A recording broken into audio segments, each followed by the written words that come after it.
Carnales de Telehit, ¿cómo están? Estamos en uno de los especiales más, un especial de lujo. Nos encontramos con uno de los artistas más interesantes y polémicos dentro de la última década, Marilyn Manson. Thank you very much for your time with this interview. Thank you. So, first question, why did you decide that the cover, Personal Jesus, is going to be the first single of the album? Well, since we were doing a greatest hits, sort of a best of collection, which is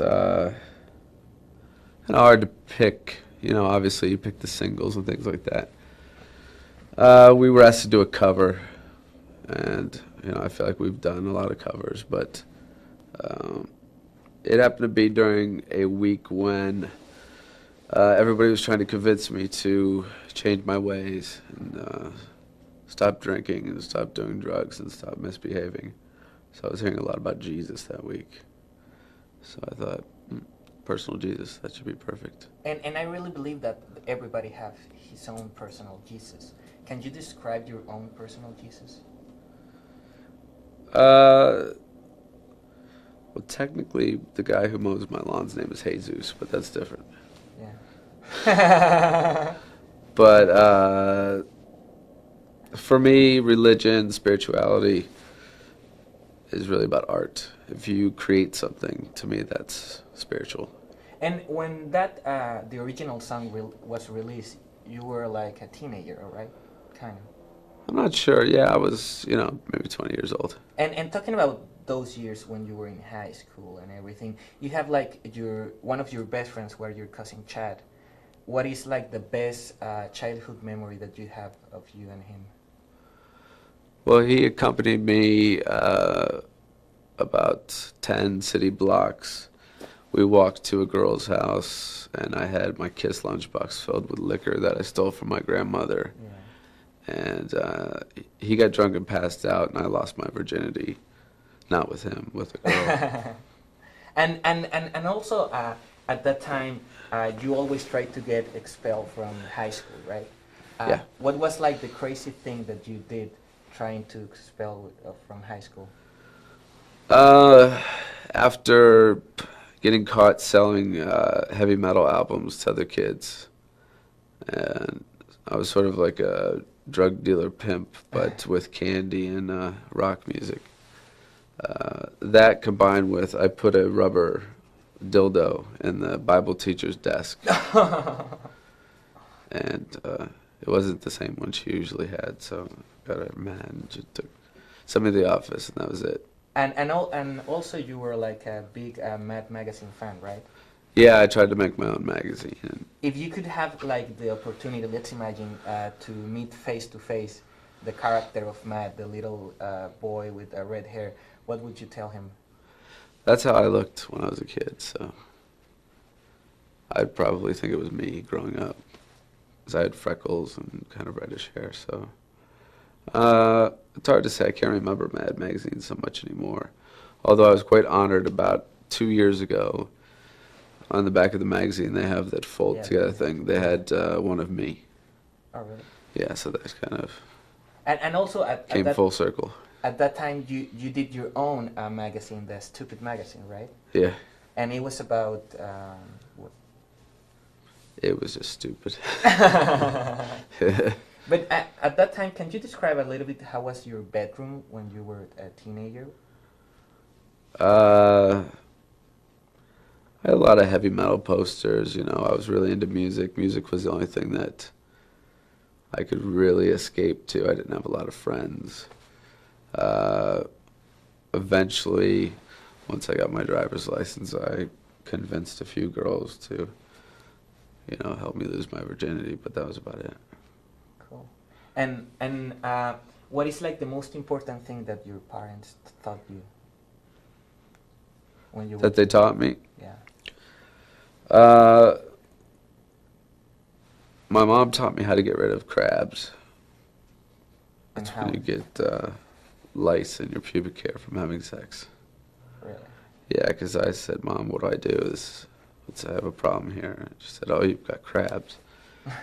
I said, oh, I must have got it in the school locker room. And she said, oh, okay, yeah, because she wanted to think I was a virgin. So she got me some crab medicine.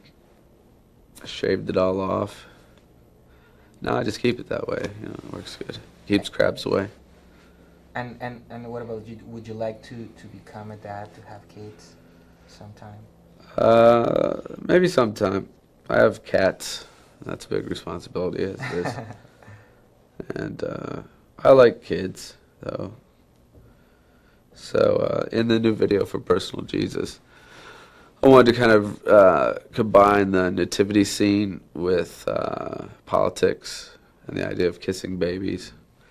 So we had a baby in the video, and baby was crying and crying and crying. And as soon as I started singing, he stopped. He just looked at me with real open eyes, and then he pissed on me. Oh, cool. That's great. And and it's like the most important thing that you want to teach your kids. I teach them to teach themselves. I think if you have a thirst for knowledge, you're going to learn you're going to learn more than you ever will in school. You know, people trying to teach you things, to memorize things that you may not ever need in life. It's not as good as when you get excited about an idea and you make that your thirst for knowledge, not theirs. Yeah, and talking back when you were in high school and after high school, you started getting interested in music, you started having your own bands. But when did you decide to concern not just about your music, but also about your image? Well, I always hated my image when I was growing up because I didn't really fit in. So I finally kind of made that a point of not fitting in would be my thing. And I really started appreciating and feeling like my only outlet was creativity and art. So I made myself a part of that. You know, sometimes I paint a painting, sometimes I paint myself, sometimes it's a song. But it's a lifestyle for me, so that way I get to be whatever I want every day. And then you meet Trent Reznor. What challenge did you experience working with him? It's different, you know. I don't think he and I are very similar in what we want to do in life. I think he's sometimes is held back by his fear of success. I think he could be more successful if he wasn't afraid, because, you know, the stakes get higher. I think a lot of times he gets bitter, and that's where a lot of times we've had falling outs, and he has with other artists like Billy Corgan and things like that. But I think I learned from him most how to not go about doing a record. When we did a record, the result was great, but I would never do it that way again. You know, I think it took too much out of everyone. And at some point, at different points in your life, you've been using drugs. And I mean, a lot of people say, oh, the bad thing that's happened with drugs. And I agree that the bad thing is not to use drugs. But in your case, what is like the best thing and positive thing that you learned by using drugs?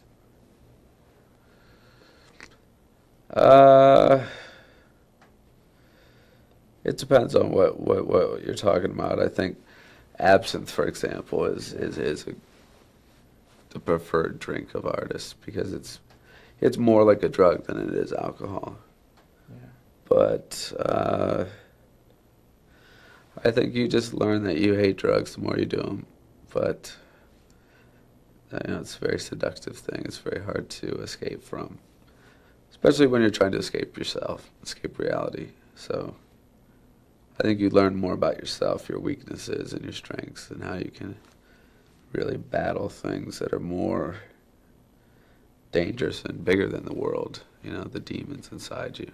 Yeah. And in your shows, you do like a lot of crazy things. Have you ever done a crazy thing in your show that actually gone wrong?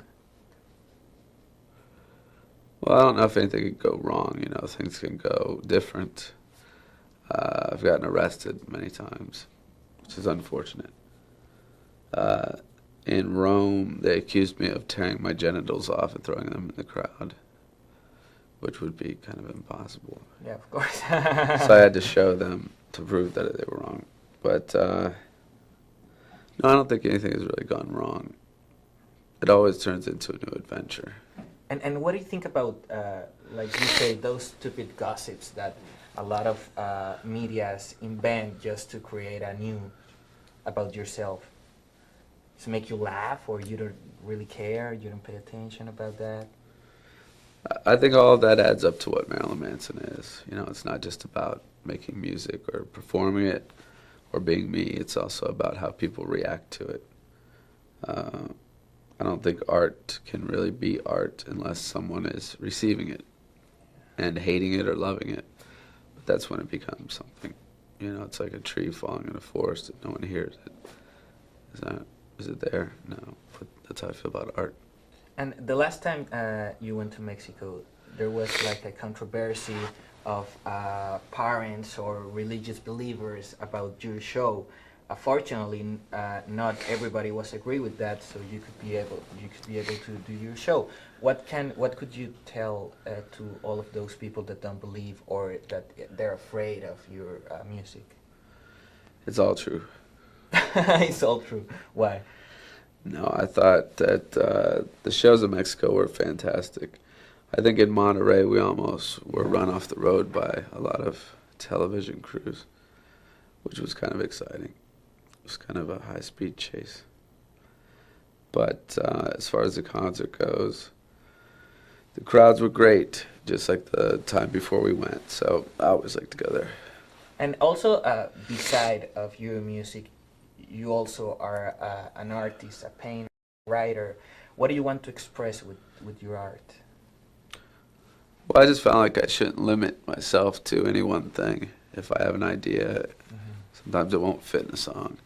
So I have to paint it or act it or make an action movement where it's, you know, taking something spontaneously and creating chaos for other people's entertainment.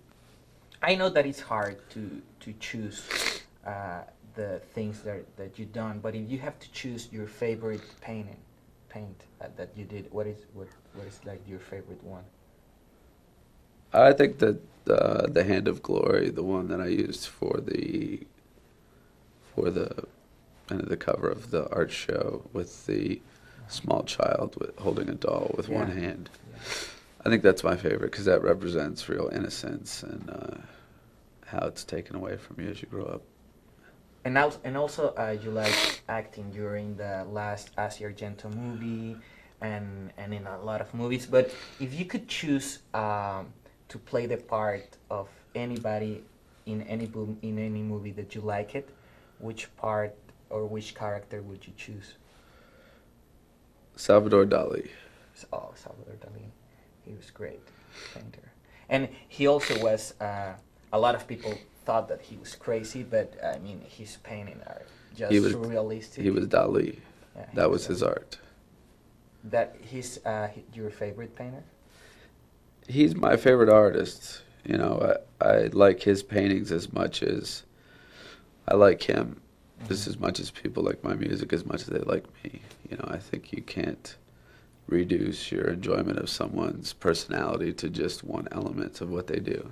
Yeah. And a lot of people think about Marilyn Manson that he's aggressive, he's like offensive and everything, but what are you afraid of, actually, as a human being, not as an artist?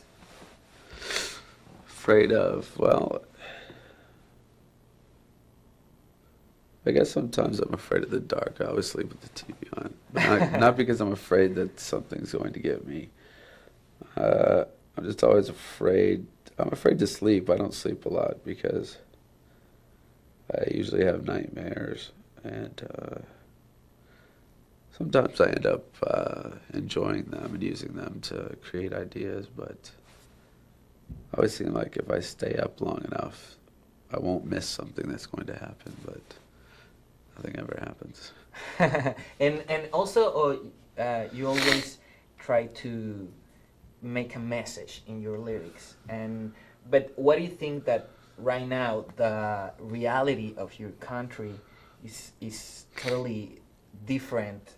That they don't care about art, they don't care about music, they just care about the government, to go to other countries and kill a lot of people. What do you think about that situation? I think it's hard for me to say much after I had the whole Guns Gun government tour.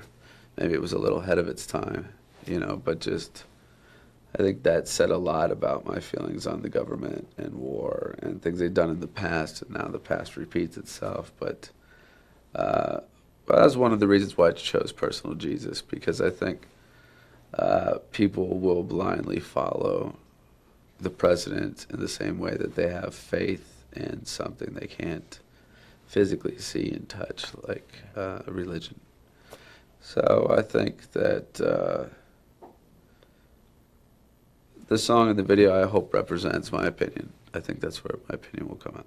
And the last question, if you could have the opportunity to sing just one song in front of George W. Bush, which song would you play and why?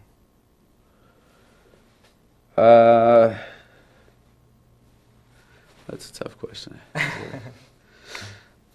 I would probably play Deutschland über alles, which was kind of the Nazi war theme, because I think that that would be really appropriate for him, because he sort of has adopted somewhat of a fascist kind of personality to the rest of the world. Not to say that he is fascist or America is that, but a lot of people look at him in the same way that they looked at Hitler, as being kind of, you know, someone who's doing something for his means and not necessarily the rest of the world's means. So I don't think I know the words to it, though, but I could hum it.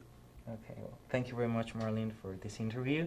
Y bueno, carnales, pues ya lo vieron, una persona polémica, interesante, pero sobre todo muy inteligente. Esto fue Marilyn Manson desde Los Ángeles, en exclusiva para Telehit. No le cambies. Right. Thank you very much. Thanks. Bless. Right.